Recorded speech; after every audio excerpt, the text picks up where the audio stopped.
Unlock the power of your data by mastering the art of calculating the mean, or average, in Excel.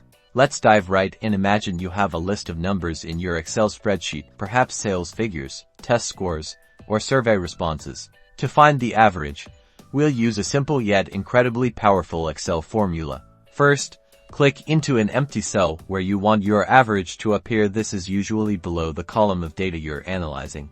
Now, type the equals sign to begin our formula.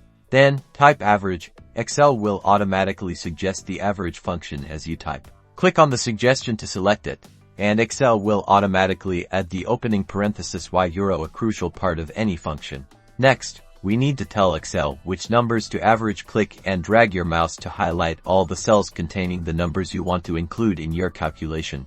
You'll see the selected range appear inside the parentheses of your formula. This tells Excel exactly what data to work with. Finally, simply press the Enter key. Voila!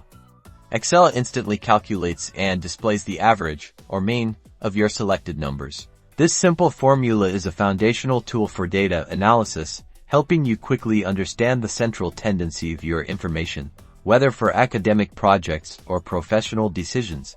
Mastering the average function in Excel is a vital skill in today's data-driven world. Use it to streamline your analysis and gain valuable insights.